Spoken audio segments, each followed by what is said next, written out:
Our story begins during a dark period for the Israelites, who were oppressed by the Philistines for 40 long years. In the town of Zorah, there lived a man named Manoah from the tribe of Dan. His wife was barren and had no children, a sorrow she carried in silence every day, until the day an angel of the Lord appeared to her. The angel spoke with gentle authority. "Do not be afraid. You are barren and childless, but you are going to become pregnant and give birth to a son. No razor shall ever touch his head, for the boy is to be a Nazirite, dedicated to God from the womb. He will take the lead in delivering Israel from the hands of the Philistines."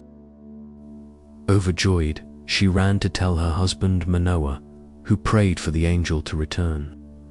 God heard his prayer, and the angel came again, confirming all he had said.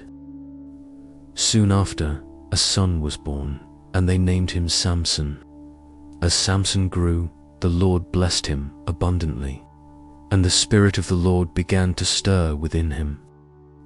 As a young man, Samson traveled to Timnah, where he saw a Philistine woman and desired her for his wife.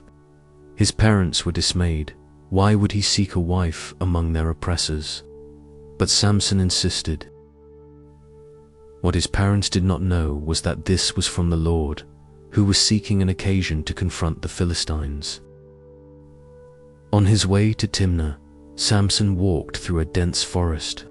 Suddenly, a young lion, fierce and wild, charged at him from the shadows. But the Spirit of the Lord came powerfully upon him. With divine strength, he tore the lion apart with his bare hands. Yet he told no one what he had done. Returning later, he found bees had made honey in the lion's carcass. He ate it as he walked, and this would soon become the source of great trouble. At the wedding feast in Timnah, Samson proposed a riddle to 30 Philistine companions. His riddle was this: out of the eater, something to eat. Out of the strong, something sweet. For days they could not solve it. Growing desperate, they turned to treachery. They threatened Samson's new wife. "Solve the riddle for us," they warned, "or we will burn you and your father's house." Terrified, the woman wept before Samson day after day. "You don't love me," she cried. "You won't tell me the answer." Finally, worn down by her tears, Samson told her, and she immediately revealed it to her people. On the 7th day, the men came with knowing smiles. "What is sweeter than honey?" they said. "What is stronger than a lion?" Samson knew at once what had happened, and the Spirit of the Lord came upon him. In his fury, Samson went to Ashkelon, struck down 30 Philistines, and took their garments to pay his debt. Burning with rage, he returned to his father's house, and his wife was given to another man. When Samson learned his wife had been given away, his fury ignited into vengeance. He caught 300 foxes and tied torches to their tails. He released them into the Philistine fields. Their crops, vineyards, and olive groves burned to ash. In retaliation, the Philistines killed Samson's wife and her father, but this only deepened his rage. He attacked them viciously, slaughtering many. Then he took refuge in a cave at the rock of Etam. The Philistines pursued him into Judah. Fearing for their own safety, 3,000 men of Judah came to hand Samson over. They bound him with 2 new ropes and led him toward the Philistine army. As the Philistines rushed toward him shouting in victory, the Spirit of the Lord came powerfully upon Samson. The ropes became like charred flax and fell away. Finding the jawbone of a donkey, he seized it and struck down 1,000 men. When the battle was over, Samson stood alone among the fallen, exhausted but victorious. Desperately thirsty, Samson cried out to the Lord, "You have given your servant this great victory. Must I now die of thirst?" And God, in his mercy, opened up a spring. When Samson drank, his strength returned. Samson's strength became legendary.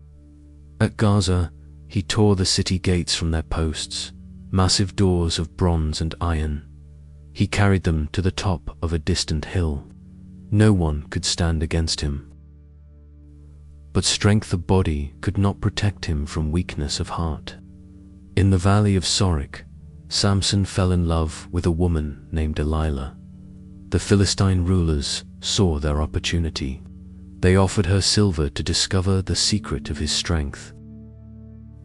So Delilah began her work. "Tell me," she cooed, "what is the secret of your great strength?" Again and again she pressed him, and each time he gave her false answers, and each time her frustration grew. Day after day, Delilah nagged and wept, accusing him of not truly loving her. Her words were relentless, and finally Samson told her everything. "No razor has ever touched my head.